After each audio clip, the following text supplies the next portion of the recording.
Okay, hello. My name is Lars Trieloff. I work for Adobe. In the unlikely event that you have network connectivity here, and you want to tweet or complain, my Twitter handle is Trieloff. And I said I work for Adobe, and I think the challenges Adobe are facing are in a certain way unique, but in another way, I think there's a lesson to be learned. Adobe as a company is, in terms of tech companies, it's a smaller tech company. But in terms of companies overall and in terms of human organizations, it is quite big. We have more than 17,000 employees, and that includes more than 5,000 developers, 5,000 engineers.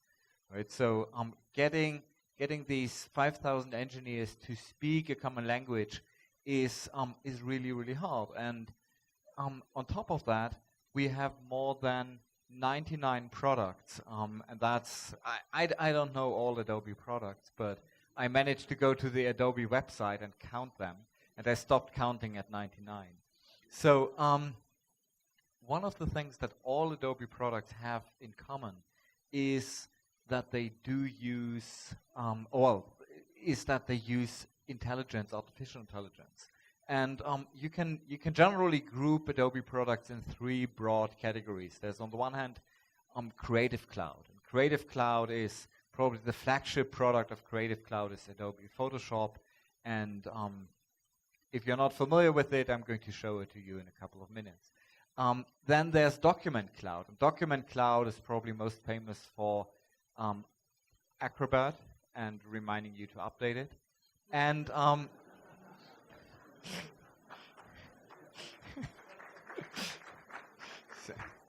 and finally, we have Adobe Experience Cloud. And Adobe Experience Cloud is, interestingly, probably the product that you are interacting with on a daily basis, but you simply don't know it. And Adobe Experience Cloud is our enterprise product offering. It is being used by Fortune 1,000 companies to run their websites, to optimize websites, to place digital advertising, to place video advertising.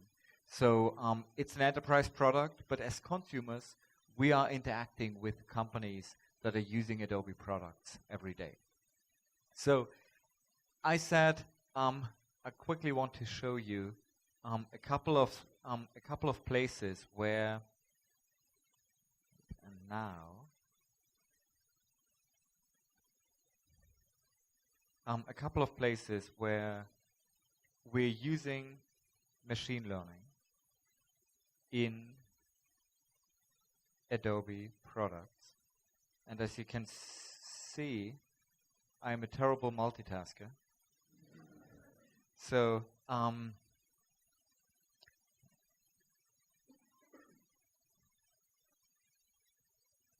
think that's a bit better. Okay, so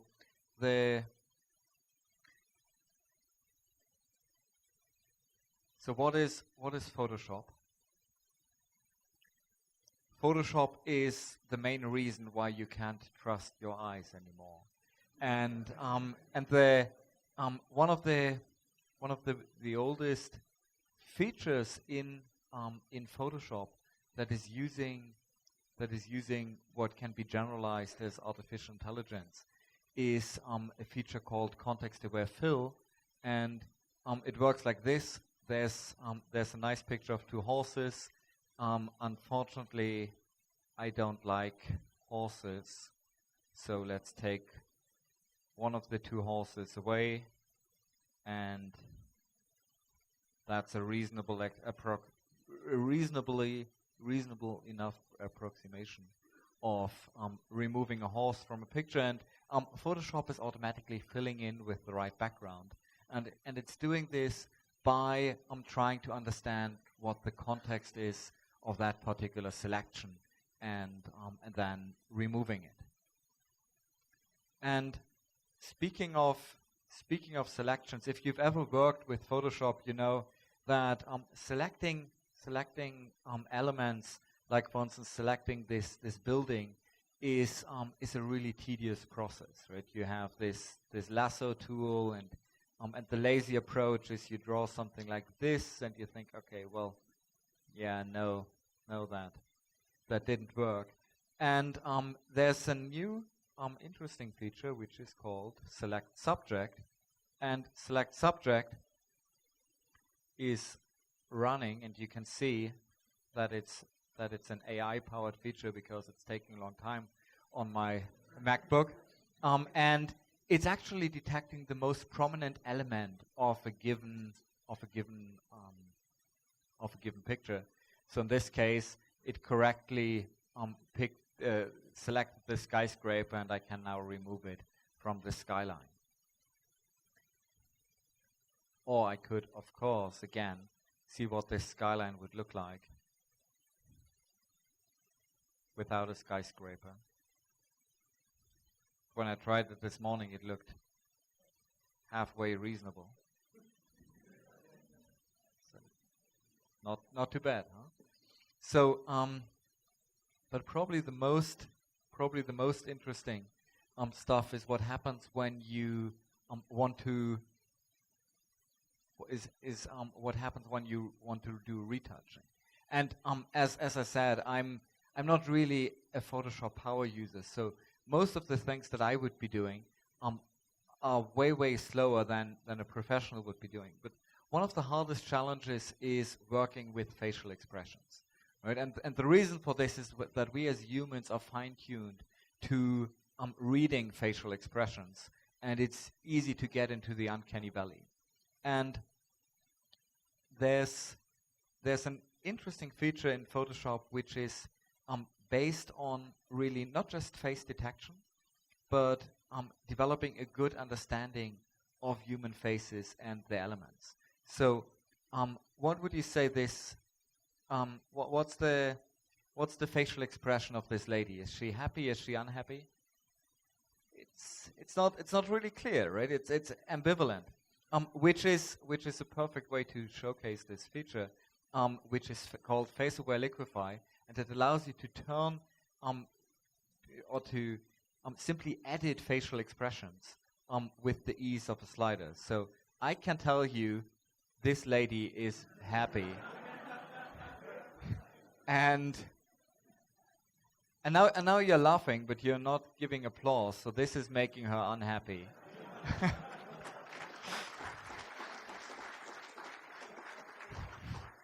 So with this, let me go back to my main presentation. So the thing that I wanted to say is artificial intelligence. This is kind of important for Adobe products right now, and we realized this, and we said, how can we address this? And we said, well, the best way to address this is by bringing in artificial intelligence in form of a product. And at Adobe, this product is called, or this approach is called Adobe Sensei. And it's not a product, but it's the technology that powers these intelligent features across all Adobe products. And it's coming with a very simple goal. The goal is to create better digital experiences, to make it easier to create digital experiences and to make the digital experiences that are being created better. And all of this is based on a common framework. And there are three main areas. One is computational creativity, and this is what a lot of the demos that you've seen are about. Then it's about experience intelligence. And experience intelligence is really understanding not just experiences, but also understanding customers and how they're interacting. And finally, it is about developing an understanding of content. And this has resulted in more than 100 features across Adobe products. But I think the key question is, okay, yeah, we know that AI is important. So what do we do if we, as a company, in order to realize this? And at Adobe, we took this in 3 steps. And the first step was, and you might say, okay, the first step is branding. You might ask, okay, why exactly would you want to start with branding? And the reason for this is, well, let me show you a video.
So you start with brand for the simple reason that language shapes thought. And a brand is a crystallized strategy. With Adobe Sensei, we are now able to talk about artificial intelligence in Adobe products using one simple word, Sensei. And we can connect this. We can connect this one word not just to the use of technology across Adobe, but most importantly to how it is benefiting customers. And this is one of the important things that we wanted to do, right? We wanted to change the conversation from how did you implement this feature, how does this feature work, to what does this feature do for you, and how does it help you create better experiences. And this is what the Adobe Sensei brand is about. It is shaped language, it is crystallized strategy. And based on this simple vision or this simple brand of Adobe Sensei, we then had to feed it with a deeper strategy, right? Because again, our engineers, our customers would ask, so what? So what does Sensei mean for me? And we came down with a vision that has 5 main elements. The first element of this vision is that Adobe Sensei is bringing together technology and experiences. And technology and experiences are connected in 2 ways. It's on the one hand, Adobe Sensei is technology that is shaping and creating experiences. But on the other hand, largely because we use machine learning, Adobe Sensei is also technology that is based on experience, that is based on gathering data, that is based on developing an understanding of the world. Right? And features like, for instance, Face-Aware Liquify would not have been able without a good understanding of what our customers are doing with our products. Right? So Photoshop is not just a program that helps you manipulate bitmaps. It is a program that helps you manipulate photos, that helps you manipulate portraits, that helps you manipulate faces and facial expressions. So what does this technology for experiences do? The first thing that it does, it helps to discover what's hidden. And discovering what's hidden can take many, many forms. Right? It can take the form of discovering the prominent subject of an image. It can be discovering an anomaly in a data set that is relevant for an enterprise customer. It can be discovering the key meaning or the key sentences in a PDF document. The second thing that it does, it's accelerating things. It's taking processes that are slow, like retouching a photo, and making them really, really fast. And this is how most of our customers are seeing the benefit, simply by taking things that are slow and that are manual and making them fast. But I think the most interesting and the most powerful approach is to have AI make decisions for us. And this can take, on the one hand, the form of decisions where humans are just too slow to make them.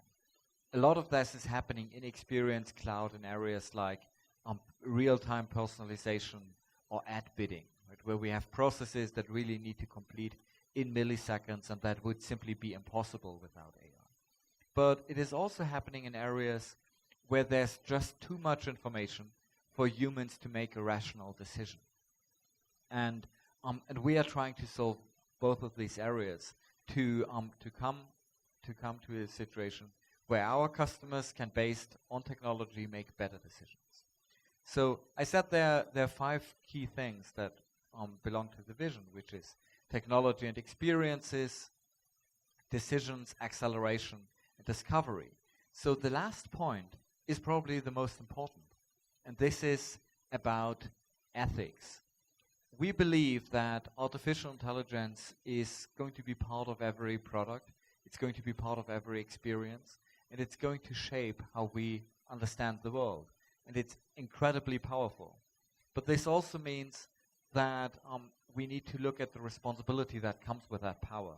And we've been thinking long and hard how to frame this kind of ethics.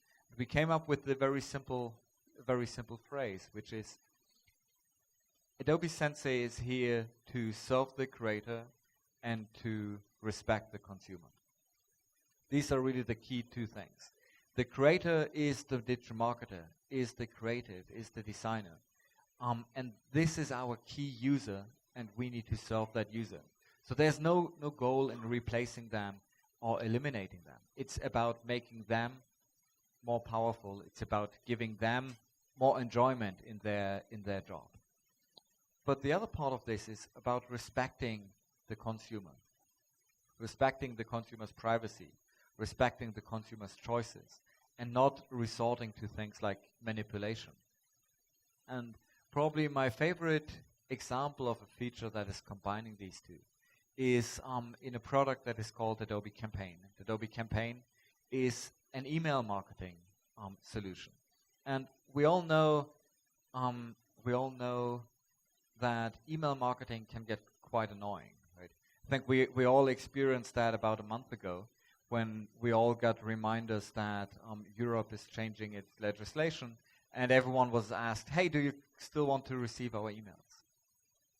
But at the same time, digital marketing or email marketing can be very, very powerful for a marketer. And every marketer knows the easiest way to get another sale is to send another 100 emails. And everyone who has an email inbox knows the easiest way to get me to click the unsubscribe button is to send me another email. So how do we solve this? We solve this through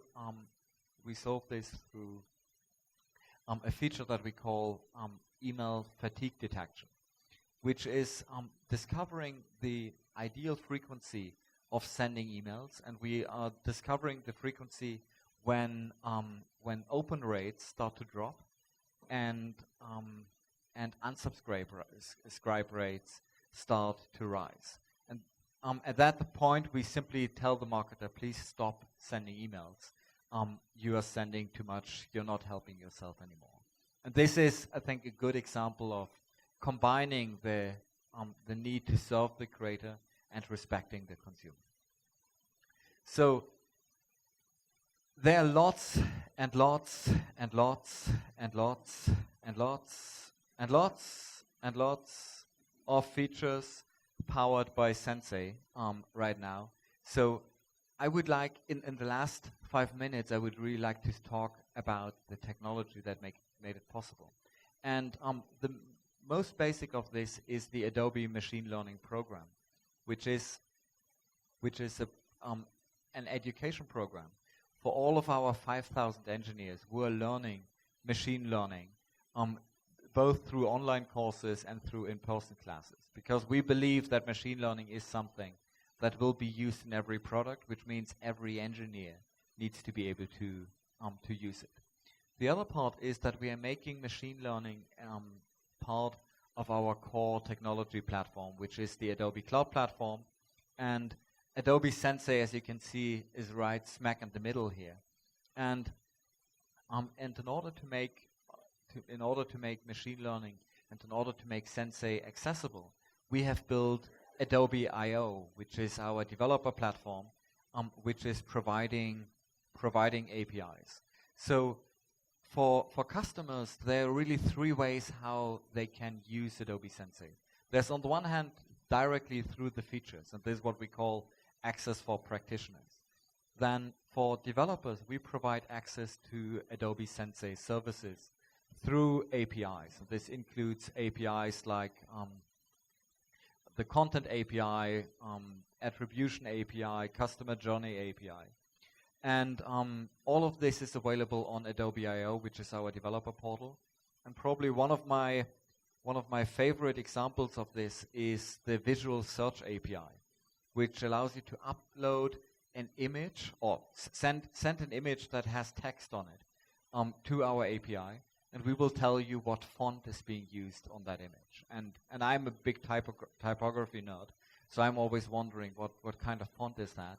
And there's an API for that. And it's the same API that is also used in products like Adobe Capture that allow you to do that.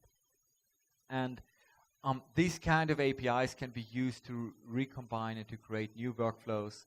So let me quickly talk about the lowest piece here, which is the Adobe Sensei framework. With the Adobe Sensei framework, we're enabling our customers, and especially data scientists at enterprise customers, to use the power of the Sensei platform by making data storage, by making access to data and making access to computing resources, including access to machine learning libraries available, so that they can use their own data that we are collecting as part of the digital marketing products, and run machine learning models and develop machine learning models against that in order to do things like improving personalization, to better understand their customer needs, and to deliver value. All of this is done through what we call the Data Science Workspace, which is essentially a Jupyter notebook that is connected to our backend database. So let me summarize this. At Adobe, we believe that machine learning is going to be part of every digital experience in the world. Our products are there or are getting there already. And in order to enable our 5,000 engineers at Adobe to use this and to enable customers at Adobe to make this possible, we've established the Sensei program, which is to a large degree based on training engineers to understand machine learning and to be able to use it in the daily work, to providing them through the Adobe Cloud Platform with the right tools to work with data, and to create, manage, and deploy models. And finally, to make these models available to customers and to developers using Adobe.io and APIs. Thank you.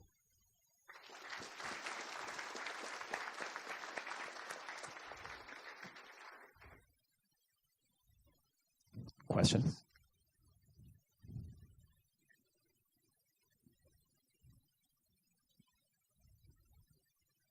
Hi. Hi. Thank you for your presentation.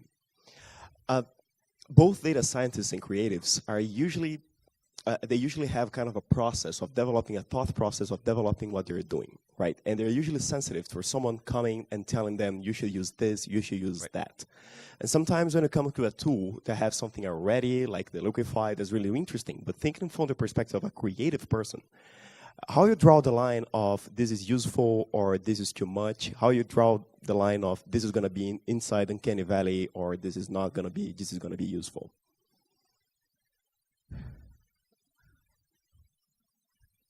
Okay, that's a really interesting question, and it's hard to find a generalizable answer, right? So I think when it comes to defining or when it comes to building tools that are specific to professional workflows, right? Whether it's a creative workflow or it's a data science workflow, a lot of this comes down to, on the one hand, observing how professionals are solving the problem at the moment, right? So developing a deep understanding of the status quo and developing a deep understanding of the desired outcomes. And I think the the select subject feature is a good example, right? When you look at the evolution of the ability to select things in Photoshop, it started with things like the lasso tool. Then we extended it to have things like smart selection that was following color lines and things like that. And it was always focused on the main outcome, which is you have a thing that you can see and you want to select it, right? So if we can find a shortcut, we try to implement it. The same can be said for the kind of tools that we are building for data scientists, right? We are starting with things that are available, like for instance Jupyter notebooks, right? Which is a tool that we already know a lot of data scientists like, and then connect these tools to the data sources that are interesting for our customers' data scientists, which is the kind of data that you will find in Adobe Experience Cloud. But on top of that, we are looking at specific problems, right? And we're saying, okay, are there specific areas, are there specific sub-problems that you have to deal with? And a good example for this is data modeling. We the same problem that we've heard from in the Salesforce presentation, that customer data is following the domain and is often very specific, is a problem that we are facing too. So we are building tools for modeling data in a way that it can be standardized and expressed through standard APIs. And this is, of course, targeting a very specific part of the larger data science workflow. But it's one that we have observed to be a recurring problem, and a problem where we found that we could develop an innovative solution. Okay, we have time for one more question. Anyone?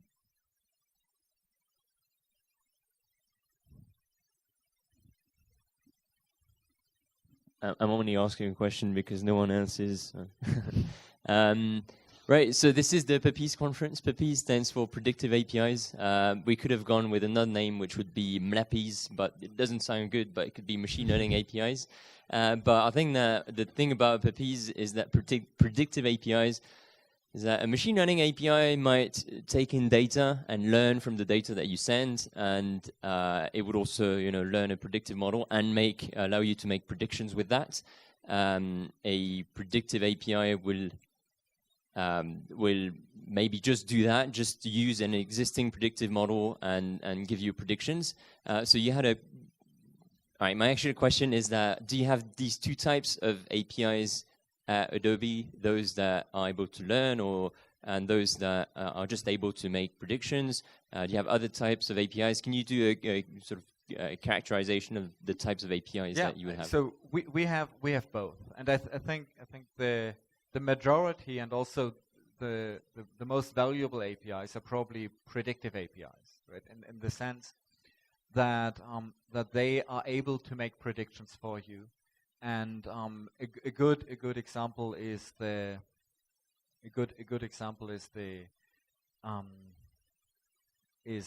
we have an image tagging API, right? You send it an image, and we will tell you what's on that image, and this is a useful API out of the box because we trained it with the Adobe stock dataset, right, which is a large dataset of professionally shot stock photos, and the kind of photos that a lot of our customers are going to work with in their professional life. So a much better dataset than things like ImageNet, and also much better dataset than the messy consumer-created images that you would see on Picasa or Apple Photos, right? But by taking I would say a relatively standard image tagging algorithm with the relatively unstandard data set, we've been able to package this data set in a secondary way. So the predictive API could be understood as a packaging of that data set that is providing additional value. We also have a couple of APIs that allow customers to, of course, upload their own data and to train it. Right? A lot of this, however, depends on the availability of good training data. Right? So I think the value is not just in the algorithm, but it's in the data plus the algorithm put into production, and that's why the majority of our APIs are predictive APIs and not machine learning APIs. And this is why I also see where customers are realizing most of the value. Okay. Yeah, thank you. Thank you. Lars.